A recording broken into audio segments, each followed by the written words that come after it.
তো এতিয়া আমাৰ শ্ৰী গোবিন্দ বসুমতাৰী ডাঙৰীয়া।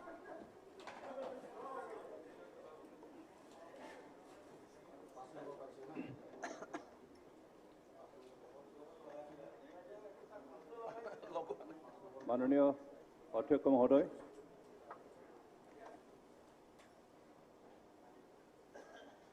আজি মাননীয় ৰাজ্যপাল মহোদয়ৰ ভাষণৰ ধন্যবাদ সূচক প্ৰস্তাৱৰ প্ৰতি সমৰ্থন জনাই মই কেইষাৰমান কথা ক'ব বিচাৰিছোঁ। ৰাজ্যপাল মহোদয়ৰ যিখিনি ভাষণ তাত বৰ্তমান চৰকাৰে অহা দিনবিলাকত কি কাম কৰিব তাৰ কিছু ইংগিত বহন কৰিছে। এইকেইটা বিষয়ৰ ওপৰত গোটেইখিনি মই বক্তব্য ৰাখিব বিচৰা নাই, মাত্ৰ কেইটামান বিষয় আলোচনা কৰিব বিচাৰিছোঁ। বিশেষকৈ আমি UPPLA ট্ৰেজাৰী বেঞ্চৰ অংশীদাৰ হিচাপে আজি মিত্ৰজোঁট চৰকাৰে যিখিনি কাম যিখিনি সিদ্ধান্ত অসমৰ সামগ্ৰিক উন্নয়নৰ কাৰণে ল'ব তাৰ প্ৰতি সমৰ্থন জনাম। তথাপিও মই কেইটামান বিষয় প্ৰতি চৰকাৰৰ দৃষ্টি আকৰ্ষণ কৰিব বিচাৰিছোঁ। মোৰ অনুৰোধ, এই সকলোবোৰ সমালোচনা বুলি ধৰিব নালাগে, মাত্ৰ অংশীদাৰ দলৰ কৰ্মী হিচাপে আমি চৰকাৰ পৰিচালনা কৰে যেনেকৈ আমি গোটেই অসমৰ সামগ্ৰিক উন্নয়নৰ কাৰণে কাম কৰিব পাৰোঁ, সেই বিষয়টোৰ আগত ৰাখি মই বক্তব্য দাঙি ধৰিব বিচাৰিছোঁ। আমাৰ ৰাজ্যপাল মহোদয়ৰ বক্তব্যত উল্লেখ কৰা COVID-19 সমস্যাৰ বিষয়ে ইতিমধ্যে বহুতে বক্তব্য ৰাখিলে। এই বিষয়ত মই মাত্ৰ ওদালগুৰি জিলাৰ বিষয়ে অলপমান ক'ব বিচাৰিছোঁ। বিশেষকৈ বৰ্তমান মুখ্যমন্ত্ৰী তেখেতক ধন্যবাদ দিব বিচাৰিছোঁ যে আজি গোটেই ভাৰত গোটেই বিশ্বজুৰি COVID-19 যি সংক্ৰমণ তাক প্ৰতিৰোধ কৰিবৰ কাৰণে অসমত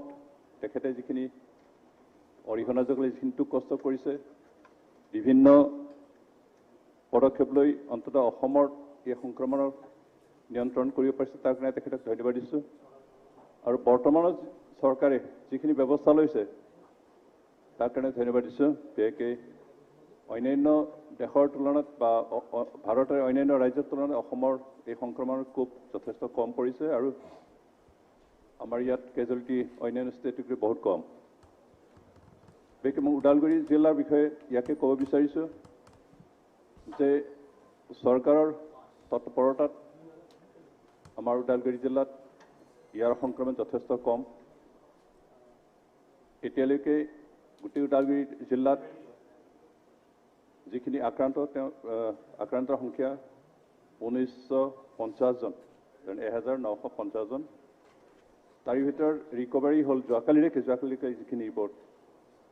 ৰিকভাৰী হৈছে 1209 জন। কেজুৱেলিটি এতিয়ালৈকে যোৱাকালিলৈকে 31 জন কেজুৱেলিটি হৈছে। আমাৰ অক্সিজেনৰ অভাৱ হোৱা নাই। কেইদিনমান আগতে আমাৰ পাটোৱাৰী ডাঙৰীয়া ভিজিট কৰিছিল, তেখেতৰ লগত আলোচনা কৰিছিল আৰু তেখেতে গোটেই বিষয়খিনি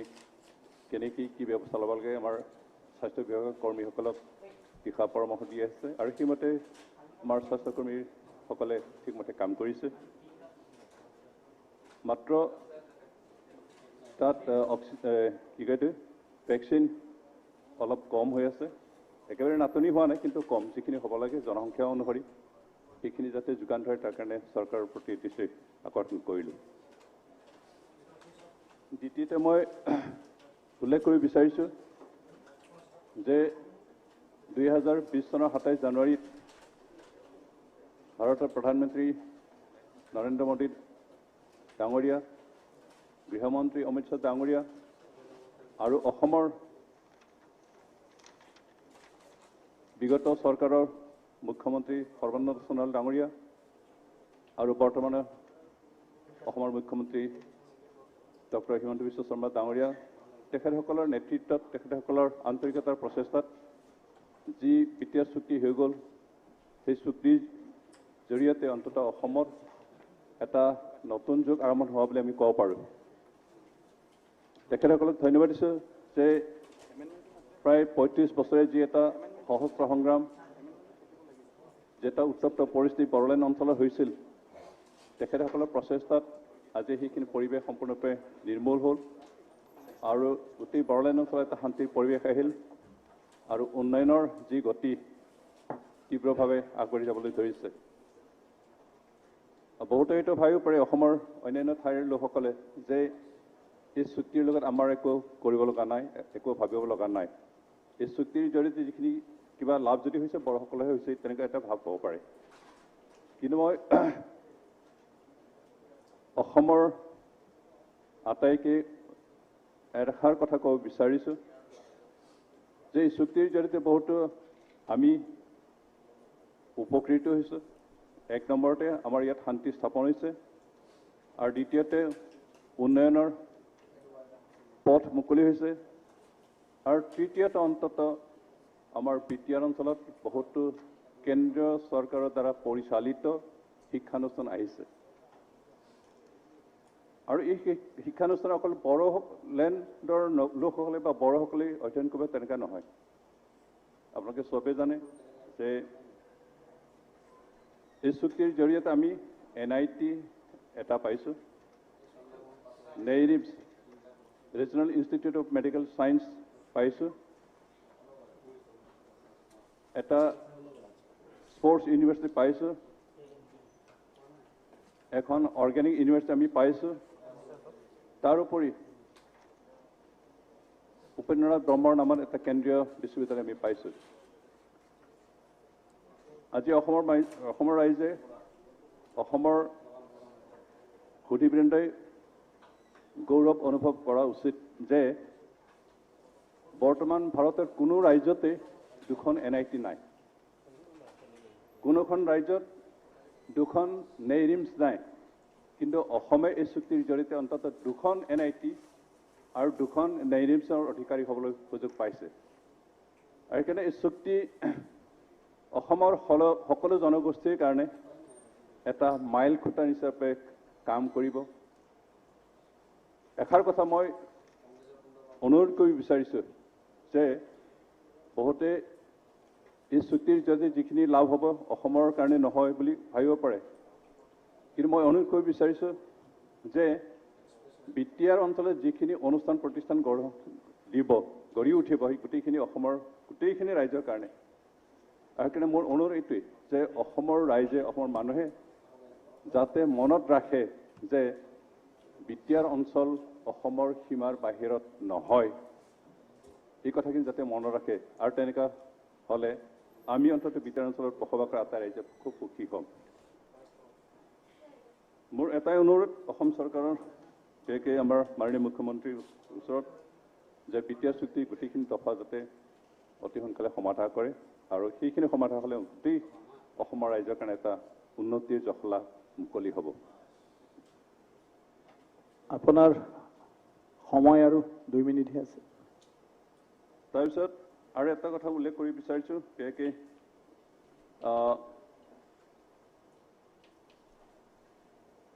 ওদালগুৰি জিলাত বিশেষকৈ 4টা কৃষি খণ্ডৰ যিহেতু আমি ভিত্তি কৰি যাই আছোঁ আৰু কৃষি খণ্ড বিশেষকৈ ওদালগুৰিৰ 4বিধ কৃষিৰ বিষয়ে অলপমান চমুকৈ ক'ব বিচাৰিছোঁ অধ্যক্ষ মহোদয় অনুৰোধ কৰিছোঁ 2 মিনিটত হয়তো 1 মিনিটমান বেছি হ'ব পাৰে সেইটোৱে হ'ল যে যিহেতু আমাৰ অঞ্চলত বহুতো শিক্ষিত নিবনুৱা লোক আছিল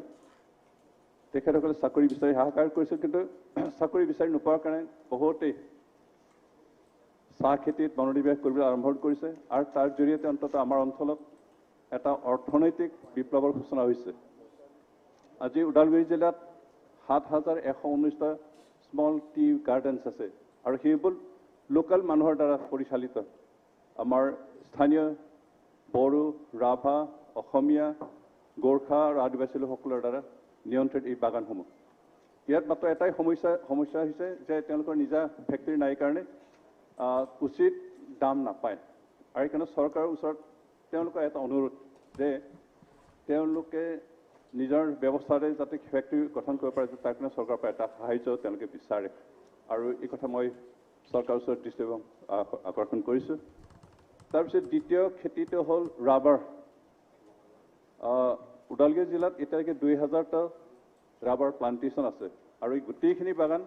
আমাৰ খিলঞ্জীয়া মানুহৰ দ্বাৰা পৰিচালিত হয় ইয়াৰ যোগেদি যথেষ্ট আমাৰ শিক্ষিত যুৱকসকলে নিজৰ পৰিয়াল পোহপাল দিব পৰা হৈছে আৰু সেইখিনি ক্ষেত্ৰত মাত্ৰ কেতিয়াবা দামৰ অসুবিধা হয় তেওঁলোকে ঠিক মতে প্ৰাইচ নাপায় সেইকাৰণে চৰকাৰৰ ওচৰত তেখেতসকলৰ এটা অনুৰোধ সেইটো যাতে অন্ততঃ মাৰ্কেট ষ্টেবল মাৰ্কেট এটা যেন চৰকাৰে গঠন কৰা সহায় কৰে যাতে অধিক মানুহ এই খেতিৰ দ্বাৰা আকৰ্ষিত হৈ যাই থাকিব পাৰে এইবাৰ লকডাউনৰ কাৰণে আমাৰ ৰাবাৰ খেতি কিছু ক্ষতি হৈছে লগতে আমাৰ অঞ্চলত যিখিনি আমাৰ যুৱকসকলে বৰ্তমান ৱাটাৰমেলন খেতি কৰি যথেষ্ট উৎসাহিত হৈছিল তেওঁলোকেও লকডাউনৰ কাৰণে আৰু ট্ৰেভেলৰ ক্ষেত্ৰত ৰেষ্ট্ৰিকশ্যন দিয়াৰ কাৰণে দাম নাপালে আৰু কাৰণে বহুতে লোকচান ভৰিব লগা হৈছে আৰু কাৰণে আমাৰ বিশেষকৈ মোৰ অনুৰোধ যে চৰকাৰৰ তৰফৰ পৰা এই অঞ্চলত কোল্ড ষ্টৰেজ বনাই দিয়াৰ এটা ব্যৱস্থা যাতে লয় কাৰণ কোল্ড ষ্টৰেজ নোহোৱাৰ কাৰণে আপোনাৰ দুটা স্পিকাৰ আছে সংৰক্ষণ কৰি পৰা নাযায় তাৰ ফলত বহুত সন্মানীয় সদস্য আপোনাৰ দুইজন আছে গতিকে আপুনি কৈ গ'লে বাকী সময় নাথাকিবগৈ মোৰ খুব দীঘলে ক'ব বিচৰা নাই এইখিনি কথা মই চৰকাৰৰ দৃষ্টিগোচৰ কৰিলোঁ আৰু এইখিনি বক্তব্যৰে অন্ততঃ অহা দিনবিলাকত আমাৰ অঞ্চলত যাতে আৰ্থিকভাৱে আমাৰ স্থানীয় মানুহে আত্মনিৰ্ভৰ হ'ব পাৰে সেই ব্যৱস্থাখিনি কৰিবৰ কাৰণে চৰকাৰৰ ওচৰত অনুৰোধ জনাই মই ৰাজ্যপাল মহোদয়ৰ যি প্ৰস্তাৱ যি বক্তব্য তেওঁৰ প্ৰতি সমৰ্থন জনাই মোৰ বক্তব্যখিনি ৰাখিলোঁ ধন্যবাদ